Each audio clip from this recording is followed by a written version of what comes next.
2017, 2018, coming into 2019. So like I was actually very much into just getting high on weed and that. You know, This that, is 2018, yeah, 2018, 19. 20, starting of 2019 was when I actually left. So let me say, going from end of 2017, the whole of 2018. Why did that happen? It just have to do with bad company. You know, you sit with boys and then they smoking and then everybody's just telling you, ah man, he's a slow guy. Right. He can't, you understand? So then you just happen to just try it once and you get to love it. You know, you get to love it once, you get to love it more the next time, you get to love it even more the next time. Was the loving it more on your end, like the feeling, or was it like an influence that, hey, this is a good feeling? It was you know? more of my end, like I was, because you know, I'm somebody who's been living with anxiety my whole life, because when I was a kid, from 3-4 years, I fell off a story building. Yeah, just one deck. Wow. Yeah, That, just the first. that chills on yeah. my. So the first deck, my whole life, I cannot sleep in a room alone because I have thoughts in my head that will always you pop. get scared. So I get very scared when I'm in a room alone. So this is something that I've lived with till 2017. It became serious because then I started having panic attacks. I would just wake, I would just sleep. I would just feel like there's a shock in my chest. So to me, I had a heart problem that was in my head. Right, So, because but then, you didn't know what it yeah, was. but every time I go to the hospital and then I do every check-in, it always comes out there's nothing wrong with you. I'm like, are they just like hospitals that are not don't doing know their what's job? going Yeah. on, right, Oh, you understand right, my point? right. But as time goes on, I started reading and then I thought about my situation when I was a kid. I'm like, maybe this has to do with it. But when I went and know that, okay, this is actually the reason. So with me, now going back to that weed situation, every time I used to feel this scared, every time I have this scary thoughts and that, if I smoke that weed, it feels like nothing is happening. It helps me sleep, like right. sleep good. And that. But again, it wasn't the best thing. It wasn't the best because Yeah. number one, it was draining my energy. Number two, Yeah. I was getting more thinner. I was getting darker in that. Wow. Yeah. So Yeah. in early 2019, what happened to me was more like a miracle. Even though it was a bad thing to me, but it was more like a miracle because then, when I smoked weed, then instead of me having that happiness, I started having paranoia. So this is like from you Yeah. having it to help you. Help you, Now exactly. it's like Yeah. anxiety is also coming back again, paranoia. I can remember the first time it happened to me, I thought it was the end of the world for me because I was just sitting and I was looking at this wall and just waiting for death to come out because that was how scared I was. When it happens once, twice, and then the third time, it gave me ulcer. I'm like, hell no, I'm not doing this again. So you have ulcer. Yeah. Since Because 2019. that's when yeah, because, this yeah, happened. Yeah, because I could remember the day I first felt it. That night I smoked and then I wanted to sleep. I couldn't. And I felt like there was a fire coming out of my stomach. Wow. I was like, I've never had this sensation before. What is this? So But you know, this is very interesting because you know yourself so well. yeah. So whenever I see somebody smoke, I'm like, man, are you serious? Like, do you think this? They be like, nah, man, we just smoking gas. I'm like, okay. If it works for you, then good. But for me, Yeah. when I came out, I never went back. Never. Since 2019, you're Yeah, like never, no. never. And this is like what, 5 years later? Yeah. Let's say you always perform on stage. Yeah. You know, and I have seen people watching you. I have seen the crowd. Yeah. There was a time we worked with you with an advert that Yeah. we did. And then I was amazed, to be honest. That was the first time I saw you in public, and then I saw all these kids Yeah, from St. Teresa's and coming others in passing there. about, you know, coming to you. Yeah. I'm like, wow, this is amazing. Yeah, people will tell It's you. just the- People will tell you that you need to get like a little bit high for you to be on stage. People will tell you need to be a little bit high for you to actually put out good music. I think that's something that, you know, like anything, you can make believe. Like, Right. if you see and believe in something, actually, maybe in your head, this is what you believe. That's actually what you're gonna keep carrying. But me, since I started music, because when I was starting music, I wasn't smoking. But I've never in my life felt like I need something to actually be on stage. Because me, I'm somebody who loves to perform in front of a lot of people. Like, if I come to a show and it's not much people, I'm very, like, my performance is always bad because I'll be performing without energy. But the more the people, the more the energy is up for me. How did that happen? Like, when was the first time you went on stage? Well, the very first time I went on stage in my life, With like a crowd? yeah, was 2007. I wasn't even an artist. I was 13 years old. 2007. Yeah. So there was this. Is there any recording of that? Nah, I don't know, man. It was in Marina High School.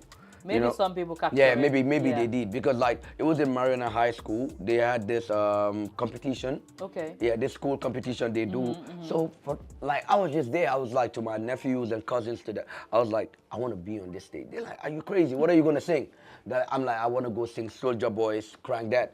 Soulja Boy had the Crank That song that I was just vibing to it every day. Popular. So yeah, I just got on stage. I know where everybody saw it's a little guy, like yeah. Everybody started shouting, and I just handled it like that. That was the first time, and I wasn't scared. Like I was very happy being on that stage. That's interesting. So from that day, I knew this my thing right here. That's interesting. Hussein, your story is very, very interesting. Yeah. You know, coming from like a big family. Very big. And you know, having a mom that also, I'm sure she's still till tomorrow, wondering man. like what she the would hell? still call me, like you won't believe. She would still call me and tell me, when are you gonna leave this? I'm gonna be like, Ma, I'm gonna leave. Just give me time. When the time comes. Yeah, when the time comes, like we're gonna be out of it. But sis will be very proud. Definitely. I believe that you're married. Yeah. When did you get married? 2022, August 18. Wow, how old were you? I was 28. I don't want to count to 1994. I was 28. 28. Yeah. Wow. Yeah. Why? What happened? In 2022. That was another difficult year for me as an artist. So with it. Sorry, why was it difficult for you? Yeah, why was it difficult? Because like I had controversies going on, beefs between me and certain artists. Okay. And then you have people close to me, people that were friends, like people that were friends enough to be called family. Right. You know, start switching up. Those that are supposed to yeah, protect you. yeah. So it was a dark moment. You know, so at that point too, relationship wise, I wasn't moving very smart with it. Understood. You know, yeah, I wasn't moving very smart with it. So at that point, I came to a position that I'm like, I don't think I'm really happy right now. You know, so like I saw an option that marriage is here. Like the person is actually ready. You know, I'm the one who's actually like, you know, wasting time. So if I'm wasting time and then I see a shot, I think now is the right time. I just need to get into it, and I will never ever regret that decision. You know, because when I got into it, it helps me forget about all the issues and everything that was going on in my life, and just focus. Exactly. Yeah. Now I had a shoulder to lean on. Right. I don't need to care about like I had somebody that I could just go sit with, like release all my problems there, and I knew I'll be safe at the end of the day. Wow. So yeah, that was like the best so decision. So would you I made. say she's your partner? Definitely. And 100%. recently you guys had a baby. Yeah. Yeah, definitely. Tell me about that feeling. Man, that was the best feeling, you know. Like right now I'm sitting here, I'm even missing my baby. Yeah, because always I just want to be around him and dad. So it just shows me, like, because like when I had a kid, makes me respect women more, makes me respect my mom even more. Because I could tell what she was going through with all of that. And thinking about she had eight children. Wow, mashallah. Yeah, 8 children. So you could tell, like, if having one baby could come up with everything like that. Can you imagine? Imagine 8. So yeah. Yeah, wow, mashallah. Definitely. And you're never afraid to say, hey, this is my wifey, I love her. Well, when I was in UK, yeah, I played in the gala, and then I played at the Park Festival. So there's this lady, she's part of Yaram guys. So she always sees me showing love to my wife on stage. She's like, what did your wife give to you? So I can go give it to my husband too. I'm like, funny. It's nothing. I'm just being realistic, like, because if it's true, it's true. Right. You know, you don't need to beat around the bush or whatever. So if it's true, it's true. So you just need to show it out there. But I mean, also, why not? Exactly. You know, and you want to be the example that others can see. Definitely. You have many young men that look up to you. Definitely. You know, they go to your concerts. Shows and that. You know, like when they go to the concert watching you, not only being on stage, what do you expect for them to like get out of? Well, to be better. Like when they leave that. To be better people. You know, because like one thing I always tell. Do you think your music inspires them? Yeah, definitely. Because me, before I was sing and then like, you know, talk about like, you know, how the boys are getting high and that, like, but now they will see a lot of maturity in the music that he's not actually focusing on that now. He's actually telling us how to, you know, hustle, make money, and become a better person in that. You know, so that's who I want them to be. As you mentioned, going back to what you said from high school. Yeah. You just said, I cannot sit around like this. Exactly. You know, but then again, what you did was you didn't just go and just look for a job. Yeah. You decided to create your own job. Definitely. You know, and in music, it's not easy in Gambia for many artists. And well, to me, if you can make it out of Gambia in music, if you can make it in music in Gambia, you can make it anywhere around the world. Because here is a place that, you know, most of the there's a future for young people here. Most of the artists, where they feel is that they wait for people to actually give them validation in Gambia. That's the problem. Even if of recent, you will see artists coming out talking about they don't support us. They don't. Why do you need anybody to support you? Right. Go and get the support yourself. What happened to me in the industry, if it had happened to a lot of people today, they will not be in the industry. Right. Because for me, 2017 was when I had my first big show, even though it was with another artist, Chanta. And you have been around. Since 2016. Yeah. So 2017, when we had that big show, everybody in the country thought that we was gonna make the open mic list for that December because we did the show in November. Right. They never called us. You know, they never called to the point that our label wanted to back out. They wanted to leave because they're like, ah man, y'all, this music, they don't even appreciate what you guys are doing, blah, blah, blah. I was like, you see, 2018 for me was the most difficult year as an artist, 100%. Even though you were called at the open mic? Yeah, 100%, because I was called at the end of the year.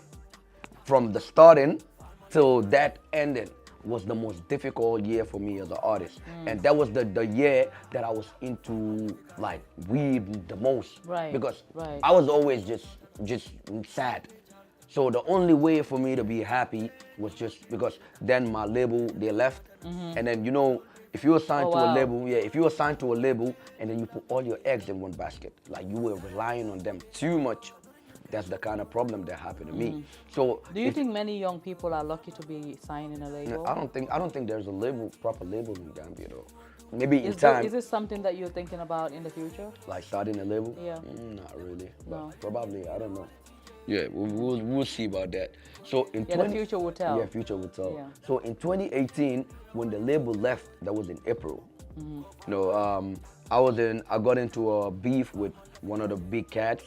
You know, one of the big cats in the industry. You know, so when that happened, the fact that the big cat. Do you want to name the? Yeah, G, we cool now, we good now, G. You know, so you know, when that happened, we were supposed to have a collaboration show with Deep in that November of 2018. But then all of a sudden the label just left. The label didn't even give us a word that we're living. They just left. You know, so things started falling apart. You know, so 2018, it was just from one issue to another. So I came to a conclusion that I was gonna leave music in 2018. Wow. Yeah, that I was really certain about it. Like I was gonna leave.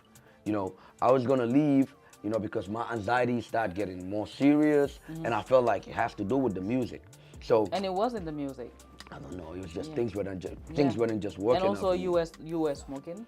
Yeah, a lot. So, a lot. Yeah. So you know, with the belief that a lot of people have, if it was them, would be like, yeah, somebody's doing juju on you. But that's never been my belief. Like. That's never been something that I always pay my mind or attention to, because that's like, to me... Your destiny can never be juju. To me, it's just people fooling themselves in their head. Exactly. So then, when I decided to leave, all of a sudden, I had a song with Jizzle called Jalika. And Jalika, like, let me just tell you one thing. When Jalika came out, Jalika was like the biggest record in Gambia. But not for me, for Jizzle. Right. Yeah, because he was going through a transition then. That very year. What year was that? 2018. Okay. Yeah, 2018. The same 2018. Yes. Jalika came. When Jalika came, Jalika was a big record because that year there was this award that used to happen in Gambia. Jalika won the Song of the Year and the collaboration. What's the Halal Music Awards? Yeah. So Jalika won the Song of the Year and the collaboration of the year. Yeah. And on that and that collaboration was you. It is Jizzle's song. Right. But I was featured. But you were the future. Yeah, I was featured in it. Right. So then, I could remember when we were shooting that video, I didn't even have money for fare to go to the video ground. But, like, I couldn't tell my man because, like, artist to artist, like, I'm not going to let any other artist see what I'm going through. Right. So I just figured one or two things out and I went there and something happened to me that day. 2 days before that, that actually even made me like feel more less about myself because